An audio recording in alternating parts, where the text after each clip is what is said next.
സങ്കുചിത vote bank രാഷ്ട്രീയത്തിന്റെ പേരിൽ ഭാരതാംബയെ അവഹേളിക്കുകയും രാജ്ഭവനിലെ പ്രോട്ടോകോളുകൾ ലംഘിക്കുകയും ചെയ്ത മന്ത്രി വി ശിവൻകുട്ടിയുടെ നീക്കം ആസൂത്രിതമെന്ന തിരിച്ചറിവാണ് ഗവർണറെ നിലപാട് കടുപ്പിക്കുവാൻ പ്രേരിപ്പിക്കുന്നത്. സംസ്ഥാന സർക്കാരും ഇടത് സംഘടനകളും അഴിച്ചുവിടുന്ന ഏതുതരം പ്രതിഷേധത്തെയും തൽക്കാലം അവഗണിക്കുമെന്നാണ് ഗവർണറുടെ നിലപാട്. അതേസമയം മന്ത്രിയുടെ പ്രോട്ടോകോൾ ലംഘനത്തിൽ വിശദീകരണം തേടാനോ സർക്കാരിനെ രേഖാമൂലം പ്രതിഷേധം അറിയിക്കാനോ രാജ്ഭവൻ തയ്യാറാകില്ല എന്നുകൂടി ഇപ്പോൾ മനസ്സിലാക്കാൻ സാധിക്കുന്നുണ്ട്. ഡൽഹിയിൽ നിന്ന് ശ്രീകാന്ത് തുടരുന്നുണ്ട്.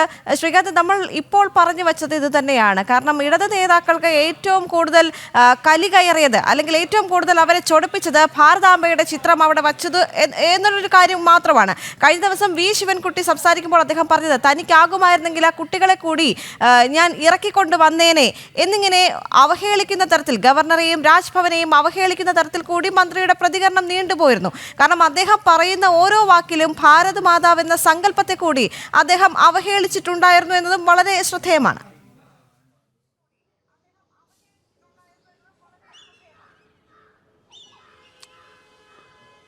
ദേവിക, ഞാൻ നേരത്തെ പറഞ്ഞതുപോലെ ഇതിലെ രാഷ്ട്രീയവും ഇതിലെ മതവും തൽക്കാലത്തേക്ക് മാറ്റിവെക്കാം. തൽക്കാലം ഇതിലെ ചരിത്രം മാത്രം എടുക്കാം. ഇതിലെ ചരിത്രം മാത്രം എടുത്താൽ തന്നെ ഉയർന്നു വരുന്ന ചോദ്യം, ഈ ഭാരത് മാതാ സങ്കല്പം എന്ന ആ ഒരു സങ്കല്പം എന്ന് മുതലാണ് ഇങ്ങനെ പ്രചാരം നേടിത്തുടങ്ങിയത്? രണ്ട്, അങ്ങനെ ഒരു സങ്കല്പം ഇന്ത്യയിൽ ഉണ്ടായിരുന്നു. അങ്ങനെ ഉണ്ടായിരുന്നെങ്കിൽ അത് ഏതുമായി കൂട്ടിയിണക്കിയാണ് അല്ലെങ്കിൽ കോർത്തിണക്കിയാണ് അങ്ങനെ ഒരു സങ്കല്പം ഉയർന്നു വന്നത്? ഈ ചോദ്യങ്ങൾക്കെല്ലാം ഉത്തരം ചെന്ന് നിൽക്കുന്നത് സ്വാതന്ത്ര്യ സമരത്തിലേക്കാണ് എന്ന് നമുക്ക് കാണാൻ സാധിക്കും. കാരണം സ്വാതന്ത്ര്യ സമരവുമായി, ഭാരതത്തിൻ്റെ സ്വാതന്ത്ര്യ സമരവുമായി ബന്ധപ്പെട്ടാണ് ഭാരത് മാതാ സങ്കല്പം ഉരുത്തിരിയുന്നത്, ഭാരത് മാതാ ചിത്രങ്ങൾ പ്രചാരം നേടുന്നത്. അതിലിങ്ങനെ ഈ പല രീതിയിലുള്ള വർണ്ണങ്ങളിൽ പല രീതിയിലുള്ള വ്യാഖ്യാനങ്ങൾ വരുന്നത്. ചിലതിൽ കാവിക്കൊടി ഏന്തിയതുണ്ട്, ചിലതിൽ നേരത്തെ അവനീന്ദ്രനാഥ ടാഗോറിൻ്റെ ചിത്രത്തിലാണെങ്കിൽ നോക്കിയാൽ 4 കൈകളോടുകൂടിയ കാവി വസ്ത്രം ധരിച്ച ഒരു യുവതിയുടെ രീതിയിലാണ്, ഒരു ദേവിയുടെ രീതിയിലാണ് ചിത്രം ഉള്ളത്. മൂന്നാമത്തേത് സുബ്രഹ്മണ്യ ഭാരതിയാരുടെ ചിത്രത്തിൽ അദ്ദേഹത്തിൻ്റെ മാസികയിൽ ഒരു വലിയ അന്ന് ബ്രിട്ടീഷ് രാജ് കാലത്തെ ഭൂപടമാണ് എന്നോർക്കണം. ആ ഭൂപടത്തിൻ്റെ പശ്ചാത്തലത്തിലുള്ള ഭാരത് ചിത്രമാണ്, ഭാരതാംബയുടെ ചിത്രമാണ് കാണിക്കുന്നത്. അങ്ങനെ RSS ഉണ്ടാകുന്നതിന് മുൻപ് 1925 RSSന് രൂപം നൽകുന്നതിനുമൊക്കെ തന്നെ മുൻപ് ഈ രാജ്യത്ത് സ്വാതന്ത്ര്യ സമരത്തിൻ്റെ ഭാഗമായിരുന്ന, സ്വാതന്ത്ര്യ സമരത്തിൻ്റെ നട്ടലായിരുന്ന, സ്വാതന്ത്ര്യ സമരത്തിന് ഊർജം പകർന്ന ചിത്രവും സങ്കല്പവുമാണ് ഭാരത് മാതാ എന്ന് കാണാൻ സാധിക്കും. ഞാൻ വളരെ കുറച്ച് കാര്യങ്ങൾ മാത്രമാണ് ഉദാഹരണമായി പറഞ്ഞത്. ഒട്ടനവധി ഉദാഹരണങ്ങൾ ഇനിയും സ്വാതന്ത്ര്യ സമരവും ഭാരതാംബയുമായി ചേർത്ത് പറയാനുണ്ട്. പക്ഷേ നമ്മുടെ മിനിസ്റ്റർ, അദ്ദേഹം വിദ്യാഭ്യാസ മന്ത്രി കൂടിയാണ്, നമ്മുടെ മിനിസ്റ്റർ ഒരുപക്ഷേ ചരിത്രത്തെക്കുറിച്ചും സ്വാതന്ത്ര്യ സമരത്തെക്കുറിച്ചും ആ കാലഘട്ടത്തിൽ ഭാരത് മാതാ സങ്കല്പത്തെ ഉപയോഗിച്ചതിനെക്കുറിച്ചും ഭാരത് മാതാ കി ജയ് എന്ന ആ ഒരു വാക്യം, ആ ഒരു മുദ്രാവാക്യം ഉപയോഗിച്ചതിനെക്കുറിച്ചുമൊക്കെ അദ്ദേഹം മറന്നുപോയതാണോ എന്നറിയില്ല. എന്തായാലും അദ്ദേഹത്തിൻ്റെ ഭാഗത്തു നിന്നും സ്വാതന്ത്ര്യ സമരത്തെ തമസ്കരിക്കുന്ന, സ്വാതന്ത്ര്യ സമര ആ കാലഘട്ടത്തിൽ ആളുകൾക്ക് വലിയ തോതിൽ ഊർജം പകർന്ന ആ ഒരു ബിംബത്തെയാണ് അദ്ദേഹം തള്ളിപ്പറയാൻ ശ്രമിച്ചത് എന്നുള്ള കാര്യത്തിൽ ഒരു സംശയവും വേണ്ട. അദ്ദേഹത്തിൻ്റെ അല്ലെങ്കിൽ മറ്റാരെങ്കിലും ഇതുമായി ബന്ധപ്പെട്ട് പറയുന്ന രാഷ്ട്രീയം മാറ്റാം, ഇതുമായി ബന്ധപ്പെട്ട മതപരമായ കാര്യങ്ങളും മാറ്റാം. അദ്ദേഹം മറ്റൊന്ന് പറഞ്ഞത് RSSൻ്റെ ഭാരതാംബയാണ് എന്ന തരത്തിൽ ഒരു കാര്യം പറഞ്ഞു. അതിനാണ് ഞാൻ നേരത്തെ പറഞ്ഞത്, സ്വാതന്ത്ര്യ സമര കാലത്ത് 1800കളിലാണ് ഇത് ആരംഭിക്കുന്നത് എന്നുള്ളതാണ്. RSS രൂപം നൽകുന്നത് 1925 മാത്രമാണ്. ഒരു കാര്യം പക്ഷേ അതിനോടൊപ്പം ചേർത്ത് തന്നെ സമ്മതിച്ചു കൊടുക്കാം, വിനായക ദാമോദർ സവർക്കർ പോലെയുള്ള ആളുകൾ രംഗപ്രവേശം ചെയ്തതിനു ശേഷം, സ്വാതന്ത്ര്യ സമര പോരാട്ടത്തിൽ രംഗപ്രവേശം ചെയ്തതിന് ശേഷം ഈ ദേശീയതയുടെ ഒരു വലിയ രീതിയിലുള്ള ഒരു ആവിർഭാവം, ദേശീയതയ്ക്ക് കൂടുതൽ കരുത്ത് പകരുന്ന രീതിയിൽ പല കാര്യങ്ങളും അദ്ദേഹം ആസൂത്രണം ചെയ്തിട്ടുണ്ട്. അതിൽ ഈ ഭാരത് മാതാ കുറെ കൂടി കരുത്തുറ്റ സിംഹാരൂഢയായ രീതിയിലുള്ള ഭാരതാംബയുടെ ചിത്രങ്ങൾ അദ്ദേഹത്തിൻ്റെയൊക്കെ ഭാഗത്തുനിന്നും പ്രചരിക്കപ്പെട്ടിട്ടുണ്ട്. അതിനൊക്കെ ശേഷം തന്നെ ഹിന്ദു സംഘടനകൾ കൂടുതൽ ശക്തമായി രംഗത്ത് വരുന്ന പശ്ചാത്തലത്തിൽ പല രീതിയിലുള്ള ഭാരതാംബയുടെ ചിത്രങ്ങൾ സ്വാതന്ത്ര്യത്തിന് ശേഷവും RSS രൂപം കൊണ്ടതിന് ശേഷവും പിന്നീട് സ്വാതന്ത്ര്യത്തിന് ശേഷവുമൊക്കെ പ്രചരിക്കപ്പെടുകയും ചെയ്തിട്ടുണ്ട്.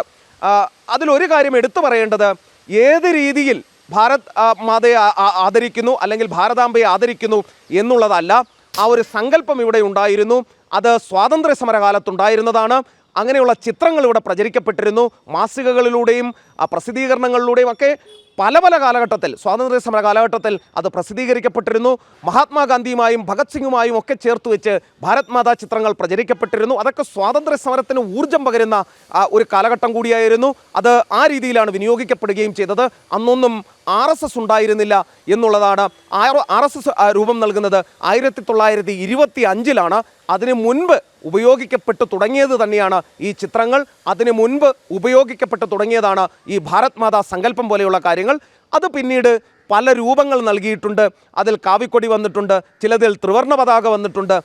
അങ്ങനെ ചിലതിൽ പതാകയോ യാതൊന്നും തന്നെ ഇല്ലാതെയുള്ള ഭാരത് മാതാ പ്രതിമകളും ചിത്രങ്ങളും ഒക്കെ വന്നിട്ടുണ്ട്.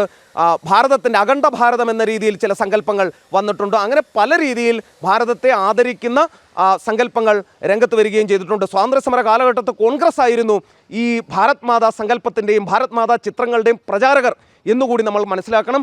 1936-ൽ ഭാരത് മാതാ ക്ഷേത്രം ഉദ്ഘാടനം ചെയ്തത് സാക്ഷാൽ മഹാത്മാഗാന്ധി ആയിരുന്നു എന്നുകൂടി ഈ ഘട്ടത്തിൽ ഓർമ്മപ്പെടുത്തേണ്ടതുണ്ട്. അതായത് RSSനും മുൻപ് പ്രചാരത്തിലിരുന്ന വസ്തുതയാണ് മന്ത്രി വി ശിവൻകുട്ടി സൗകര്യപൂർവ്വം മറന്നത് എന്ന് വേണം മനസ്സിലാക്കേണ്ടത്. അദ്ദേഹം വിദ്യാഭ്യാസ മന്ത്രി കൂടിയാണ്. അദ്ദേഹത്തിൻ്റെ ഭാഗത്തുനിന്നും ഉണ്ടാകാൻ പാടില്ലാത്ത പിഴവാണ് അദ്ദേഹത്തിൻ്റെ ഭാഗത്തുനിന്നും ഉണ്ടായത്. വിദ്യാർത്ഥികളെ കൂടി അവിടെ നിന്നും ഇറക്കിക്കൊണ്ട് പോകും എന്ന് അദ്ദേഹം പറഞ്ഞതായി ഇപ്പോൾ ചോദ്യത്തിൽ കേട്ടു. അങ്ങനെയെങ്കിൽ അദ്ദേഹം ചരിത്രത്തെ മൂടിവെക്കാൻ ശ്രമിക്കുകയാണ് എന്നുകൂടി ഈ ഘട്ടത്തിൽ പറയേണ്ടി വരും. മാത്രമല്ല ശ്രീകാന്ത്, ഇതിൽ വളരെ ഗുരുതരമായ ഒന്ന് എന്ന് പറയുന്നത്, നമ്മൾ ദേശീയതയുടെ ഏറ്റവും പവിത്രമായ ചിഹ്നമായി കാണുന്ന ഭാരതാംബ എന്ന ആ സങ്കല്പം, അതിനെ മതപരമായ ഒരു പ്രാക്ടീസ് ആണ് എന്ന് പറഞ്ഞ് അല്ലെങ്കിൽ അത്തരത്തിലുള്ള ഒരു വ്യാജ പ്രചരണങ്ങൾ കൂടി ഇതിനിടയിൽ നടക്കുന്നുണ്ട് എന്നതും വളരെ ശ്രദ്ധേയമായിട്ടുള്ളൊരു കാര്യം ഇടത് കേന്ദ്രങ്ങളിൽ നിന്നും. കാരണം നമുക്കെല്ലാവർക്കും അറിയാം, നമ്മൾ സ്കൂളിൽ പഠിക്കുന്ന കാലം മുതൽ തന്നെ ഭാരതാംബ എന്ന് പറയുമ്പോൾ അല്ലെങ്കിൽ പ്രതിജ്ഞ ചൊല്ലുമ്പോഴെല്ലാം വരുന്ന വളരെ ആവേശകരമായ, അല്ലെങ്കിൽ ഭാരതത്തെക്കുറിച്ച് ആലോചിക്കുമ്പോൾ, രാജ്യത്തെക്കുറിച്ച് ആലോചിക്കുമ്പോൾ ഏറ്റവും കൂടുതൽ പറഞ്ഞു കേൾക്കുന്ന ഒരു സങ്കല്പം കൂടിയാണല്ലോ. പക്ഷേ അത് മതപരമായ ഒരു പ്രാക്ടീസ് മാത്രമാണ് എന്ന് അതിനെ ഒതുക്കാനുള്ളൊരു ശ്രമവും കൂടി നടക്കുന്നുണ്ടെന്നൊരു ആക്ഷേപമുണ്ട്.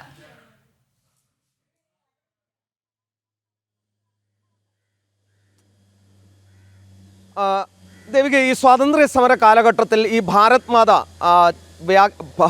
സങ്കല്പം അത് രൂപം കൊണ്ട സമയത്ത് തന്നെ ഈ രീതിയിലുള്ള ചില എതിർപ്പുകൾ ഉയർന്നിരുന്നു. അത് സ്വാഭാവികമായി ഉണ്ടായതാണ്. അത് മതപരമായ ചില എതിർപ്പുകളാണ് ഉയർന്നു വന്നത്. അത് ഇന്ന് മാത്രമല്ല അന്നും ഉയർന്നിട്ടുണ്ട്.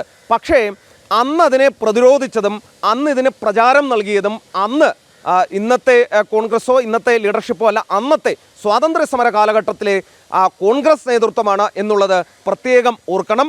അവരെ സംബന്ധിച്ചിടത്തോളം ഭാരത് മാതാ സങ്കല്പം എന്ന് പറയുന്നത് അല്ലെങ്കിൽ ഭാരത് മാതാ കി ജയ് എന്ന് പറയുന്നത് ഒരു തരത്തിലും മതപരമായ കാര്യമായിരുന്നില്ല സ്വാതന്ത്ര്യ സമര കാലഘട്ടത്തിൽ. അന്ന് കോൺഗ്രസ് നേതൃത്വമാണ് ഈ ഭാരത് മാതാ കി ജയ്, ഭാരത് മാതാ സങ്കല്പം പോലെയുള്ള കാര്യങ്ങൾ പ്രചരിപ്പിക്കാൻ, അതിന് താങ്ങാകാൻ ഇറങ്ങി പുറപ്പെട്ടത് എന്നുകൂടി ഓർക്കണം. ഇടതുപക്ഷത്തിൻ്റെ കാര്യം എടുക്കുകയാണെങ്കിൽ ഇപ്പോൾ പറയുന്ന ഈ മതപരമായ കാര്യം അത് ഞാൻ ഈ പറഞ്ഞതുപോലെ സ്വാതന്ത്ര്യ സമര കാലഘട്ടത്തിലും ഉയർന്നു വന്നതാണെങ്കിലും പക്ഷേ അത് പൂർണ്ണമായും അതെല്ലാം മാറ്റിവെച്ചുകൊണ്ട് ഈ ഭാരത് മാതാ സങ്കല്പം എന്ന് പറയുന്നതും അതോടൊപ്പം തന്നെ ഭാരത് മാതാ ചിത്രങ്ങൾ എന്ന് പറയുന്നതും സ്വാതന്ത്ര്യ സമരത്തിലേക്ക് മാത്രം ഫോക്കസ് ചെയ്യാൻ, അതിലേക്ക് മാത്രം ഉപയോഗിക്കാൻ കഴിയുന്ന ഉപകരണങ്ങളായാണ് അന്നത്തെ നമ്മുടെ ആളുകൾ മാറ്റിയെടുത്തത്. പക്ഷേ സ്വാതന്ത്ര്യത്തിന് ശേഷം കോൺഗ്രസ് പാർട്ടി ഒരു പക്ഷേ ഇത്തരം ചിന്തകളിൽ നിന്നും ഇത്തരം വ്യാഖ്യാനങ്ങളിൽ നിന്നുമൊക്കെ അകന്നു പോകുന്ന കാഴ്ച കാണാം. ഒരുപക്ഷെ CPIM-നും സമാനമായ നിലപാടായിരിക്കാം. അത് അവരുടെ രാഷ്ട്രീയ നിലപാടാണ്. അത് മറിച്ച് എന്തെങ്കിലും ഒരു നിലപാട്, മതപരമായ മറ്റെന്തെങ്കിലും ഒരു നിലപാട്, മതപരമായ എന്തെങ്കിലും ഒരു പ്രശ്നം ഈ വിഷയത്തിലുണ്ട് എന്ന് തോന്നുന്നില്ല. സ്വാതന്ത്ര്യ സമര കാലഘട്ടത്തിൽ ഇല്ലാത്ത മതപരമായ പ്രശ്നം ഈ ഘട്ടത്തിൽ ഉണ്ടാകേണ്ടതില്ല. സ്വാതന്ത്ര്യ സമര കാലഘട്ടത്തിൽ 10,000 ഏറ്റെടുത്ത മുദ്രാവാക്യമാണ് ഭാരത് മാതാ കി ജയ്. 10,000 ഏറ്റെടുത്ത ചിത്രങ്ങളാണ് ഭാരതാംബയുടെ. അത് ഈ 4 കൈകളോടുകൂടിയ ദേവീ സങ്കല്പത്തിലുള്ള ചിത്രവും ഈ രാജ്യം മുഴുവൻ ഏറ്റെടുത്തതാണ്. ഭഗിനി നിവേദിത പ്രചരിപ്പിച്ചപ്പോൾ അന്നില്ലാത്ത മതപരമായ പ്രശ്നം അന്ന് അങ്ങനെ ഉയർന്നു വന്ന ചെറുതെങ്കിലും മതപരമായ ഒരു എതിർപ്പ് അന്ന് ഓവർകം ചെയ്യാൻ സാധിച്ചെങ്കിൽ ഈ ഘട്ടത്തിൽ സ്വാതന്ത്ര്യം നേടി മതേതര സമൂഹം എന്ന് പറയുന്ന ഈ സാഹചര്യത്തിൽ ഇത്തരത്തിലുള്ള എതിർപ്പുകൾ സ്വാഭാവികമായും രാഷ്ട്രീയമായ നേട്ടങ്ങൾ ലക്ഷ്യമിട്ടുകൊണ്ടുള്ളതാണ് എന്ന് പറയേണ്ടി വരും. മന്ത്രിയുടെ ഭാഗത്തുനിന്നും ഉണ്ടാകാൻ പാടില്ലാത്തതാണ് എന്ന് നിസ്സംശയം പറയാം. കാരണം ചരിത്രപരമായി നോക്കിയാൽ ഈ ഭാരതാംബ സങ്കല്പം RSSുമായി ബന്ധപ്പെട്ടതല്ല. അത് ഭാരത സ്വാതന്ത്ര്യ സമരവുമായി, ഇന്ത്യയുടെ സ്വാതന്ത്ര്യ സമരവുമായി ബന്ധപ്പെട്ടതാണ് എന്ന് കാണാം. ശരി ശ്രീകാന്ത്, ഇപ്പോൾ